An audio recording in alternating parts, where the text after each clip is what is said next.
Manchester United versus Wolves to be won. That game is in the Premier League on the 30th of December. It's an exclusive competition only available via Top Sport Events and Pure West Radio. The winner will be picked at 8 p.m.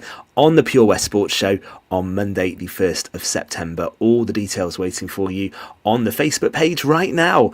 It is the 18th of August, but tonight was the opening round of matches in the Pembrokeshire Football League. We had a full programme in Division 1 and 2 games in Division 2 as well. And in the final part of tonight's show, we can bring you results from all of those games. Now, we'll go through these one by one, I think, but we will start with, well, I think something of an upset, really. Goodwick United 2, Merlin's Bridge 2. And I think Goodwick, Gordon, needed a 96th minute equaliser, did they not? They did, and I happened to go down there earlier, actually, and the Bridge were awarded an early penalty that Rhys Jones dispatched. To be fair, the Bridge got back on 11 terms when they were awarded a penalty, and it was 1-1, and the Bridge took the lead in the 87th minute. I could tell you the scorer. I think it's the boy Simons, is it? Yeah, that's right. Yeah, Sam Nicholas. 87th, which they thought was a winner, 87th minute winner. But Rhys Jones in the 96th minute, having scored the opening penalty, managed to get one over the line, and the Phoenix boys got a point when all looked lost on the opening day of the season. So fair play. The Bridge did really well to get that result, because they lost against them twice in the last few weeks in these games pre-season, you know. So yeah. Nigel Delaney back in charge then, Fraser, isn't he, of Goodwick? Disappointed though. I would have thought they'll feel those are points dropped. They will be disappointed looking at Bridge as well. Respect to Peter Thomas, outfield player. I've known him playing goal tonight, so I wasn't sure what was going on there. But look, I stand corrected. I wrote Bridge off when I saw the scores against Goodwick last week and the week before. They lost them heavily in both tournaments, didn't they? And the Eddie Merry and the John Bailey. That's right. And they'll be delighted to go there and have got a point. And look, Haken are going to come stronger this year. I think we all know that. History has shown that you can't afford to drop too many points in a title race. So Goodwick will be disappointed with that start. And after all these years in football, Peter Thomas finally found his position, Fraser.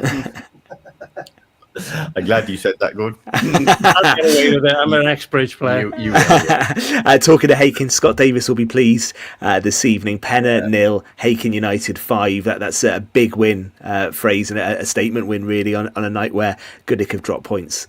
Well, unlike Goodwick, they've taken their pre-season form into tonight. Obviously, they looked pretty rampant last week. They scored 4 against Tish and the Joe Lennon, then put 7 past Milford United.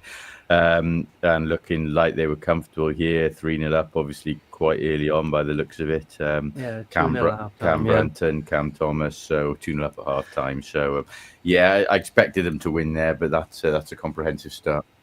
Yeah, that is. I think we've had a bit of love for Clarbeston Road actually on the Facebook page. I think we just had a message, and the reason being they hosted newly promoted Fishguard Sports.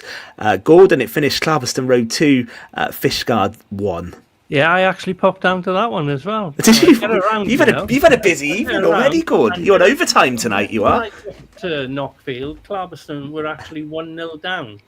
And they were awarded a penalty, which Matthew Davis, who we've had on the show, he dispatched, better known as Chicken, and they got a late winner. Stefan Thomas. Stefan Thomas came off the bench to give the Road the 3 points. I mean, Fishguard would be bitterly disappointed with that. It was their chance. They had previously hit the bar as well, just before that penalty by Clarby. But it's going to be a tough season for the sides that come up, but I'm sure Fishguard will feel this was one they let go. They let slip. They should have come away with at least a point, but Clarby had different ideas. Yeah, that's good, isn't it, actually? But I think for Fishguard, Fraser, obviously they'd just come up, so it's going to be tricky for them, and they'll feel they've been competitive there. But as Gordon said, there will be a bit of frustration that they didn't get that over the line and see it through. Yeah, certainly, because when you come up, you don't want to lose your first couple of games. It automatically puts you under pressure, when you've got the stigma of being you probably hanging over you anyway, and do come a few minutes away from a point, you'll be disappointed with that. Goals galore between St Ishmael's and Kilgetty. They shared 4 goals, a 2-2 final score. That sounded like a decent game. Yeah, another late equaliser I see for Tish there as well. Tyler Shield, just 7 minutes from time, and Tish battled well last year actually to stay up. I think they come up into last season. They were tipped by a few sides to a few people to go down. They didn't. They quit themselves well, and they that we're talking. You don't want to start losing your first couple of games, and they were pleased. Both sides, I think, will be all right with that. Indeed. Gordon, I think we made it a cliche, didn't we, that Tenby were a good cup side last season, but they've had a decent start in the league this evening as well. They've beaten Narberth by 2-0. Yeah, well, that's a great start for Tenby. Good start for Sean Whitfield. Yeah. He's had a good few days, actually, hasn't he? Yeah. Whitfield, a cricketer with Carew, and was playing football with him last season. And within 4 minutes, he scored for his new club. I don't think he scored for Carew, but don't tell him. No, it's a great start for him and for Tenby, because they're one of the sides that could be up the top there, fighting for honours. It's going to be interesting. As you said all season last season, they're a good cup side as well, Ben, aren't they? They are. That was a cliche, wasn't it, from last season? Yeah. And the only other game in Division 1 this evening then was Moncton Swifts 1, Carey 1, Fraser. Yeah, I'm just looking at those details now, actually. I'm so surprised by the transfer of Sean Whitfield to Tenby, actually. I thought he'd be buried in a Carey football shirt. But so just looking through at that, Moncton, Swiss and Carey, two decent sides. It looks like it was Moncton who led 1-0 and Carey with an equaliser. Doesn't actually list the scorer there. Both off to a point. Both teams, I think, perfectly capable of being up in the top half this season. Neither I would envisage challenging for the title. But both would be content with a point there, maybe, depending on how the game panned out, of course. So after night 1 in Division 1, who's winning the title, Gordon? Oh, I'm not going there, man. I'm not going there. It's too early to be about title talk. We know the front runners will be, but we'll wait and see. We'll leave a few weeks go first before we start tipping who's going to win the title. 7 minutes to 9 then, Fraser. Is Goodwick's title challenge over? I've said some brash things to the show. I ain't going there, that's for sure. No. Hey, Fraser, we're learning now. We know what he's all about, mate. Never forget. Yeah, Spurs, 2-2 and all that. Penalties haven't been mentioned, but that's fine. We should. We can come back to that in a sec. We should mention as well. We should mention as well. Milford United were relegated from Division 1 last season. They had a tricky year, didn't they, in the league? Did well in, of course, making a cup final, didn't they? But they've bounced back tonight and had a good start with a 5-2 win away at Camrose. So actually, it was tricky for them in the league last season. They'll be delighted that they've opened up with a morale boosting victory there, I think.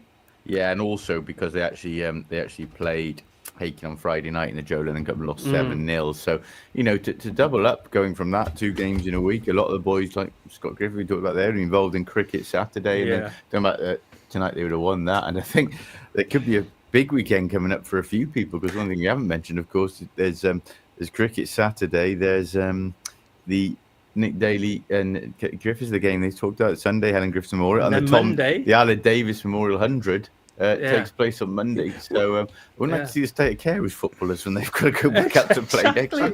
Exactly. But yeah, so and also another result as well, of course, Nayland getting 2-1 win against Branson, I think, in Division 2, isn't it? Yeah, indeed. And it's going to be interesting selections, like you say, because, the players are going to be tired, aren't they? And this opening round of fixtures has come round very quickly. More games next week in Division 1, 26th of August. The games are Clarbeston Road v Kilgetty, Fishguard against Carew, Penner v Merlinsbridge, and St Ishmael's against Moncton. And then next Wednesday, Hakin play Tenby and Narberth play Goodwick. So well done to all of the sides back in action today as the new season started. We should mention on Friday, it's traditionally the curtain raiser, the Jubilee Cup, but it will be played on Friday, so a few days after the league season has started. Goodwick United versus Hakin United, and it's a really special Jubilee Cup this season, isn't it? Because it's going to be used to remember one of the greatest administrators that Pembrokeshire football has seen, and just an all-round brilliant bloke as well, in Brian Hawkins. So it's going to be a special night, Gord, isn't it, on Friday? Yeah, 100%. I mean, there'll be a big crowd down in Marble Hall, and obviously Hakin and Goodwick, their fans will be there in a few hundred, I would think, as well. So it's going to be a good night. Two of the top sides in Pembrokeshire, uh, going up against each other, and they're usually quite intense affairs, and this will be no different. It'll be very competitive. But yeah, it's on a great course with Brian Hawkins, as you just said. And it's great to start the season. I know it hasn't started the season, but it's great to have this to start the Jubilee Cup. What was the Jubilee Cup? Now the Brian, Memorial Trophy. I think that's a great way to pay a bit of homage to him. I'm slightly disappointed with the timing of it. I have to be honest. I don't know whether it was due to ground logistics availability, I think it was, or other tournaments going on. So I don't want to criticise that because there may be no other way around it. But I think don't get me wrong, that the most important thing is it pays true to Brian Hawkins, a great figure in Pembrokeshire football, like Gordon said. But it is traditionally the curtain raiser to the season, that, and both teams do go full-blooded. I hope we do get that on Friday. There will be probably a temptation now with midweek games coming up next week. People who might be involved in cricket having heavy weekends as well. Anyone with injury doubts or the potential to maybe rest a couple of players that they might do on Friday. So I hope it doesn't detract from what is usually competitive games. Yeah. I think after Goodwick didn't get a win tonight, they'll want to bounce back with a win on Friday, and Hakin will be full of confidence having stuck 5 in tonight. So I think it'll be interesting. They want to beat each other. Those two always do. Yeah, that will be a 6:15 start, won't it, on Friday? Yeah. It will be a really good game, and all about remembering Brian as well. Football for Haverfordwest on Friday as well. Their game at Flint didn't go ahead because of water pipe issues for the home team. We've heard it all now, Gord, haven't we, for call-offs? Yeah, I was just surprised they didn't reverse the fixture, though, Ben. We were talking about earlier. It's so early into the season. I'm sure Flint could have come down and played on the Bridge Meadow. They've now rearranged it to the 20th of December. It is what it is. And now they're playing Cardiff Met. They'll need to win this one if they can. They need to get some points on the board after the disappointment against Pennybont. I'm sure there'll be a good crowd down there to cheer them on again. And that one's a 7:45 kickoff. Indeed it is, and the Bluebirds will be looking to bounce back from that. Yeah, that's a new one on me. Water pipe issues leading to a game being postponed. I'm afraid, God, you did say you wanted to talk about the Tottenham Paris Saint-Germain game, didn't you? But we are pretty much out of time, so I'm not sure we're going to be able to do that. I think you're a very lucky man. 2-0 up. 5 minutes ago, and again Spurs bottle it, and then they were 2-0 up in the penalties, and again Spurs bottle it. But never mind, it's only a game.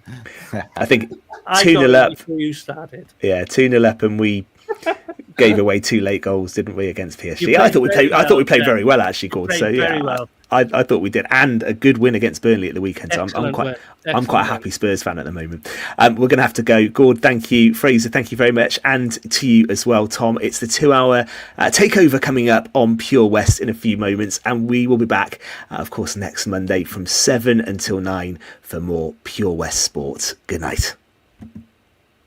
Someone's has to shout about you.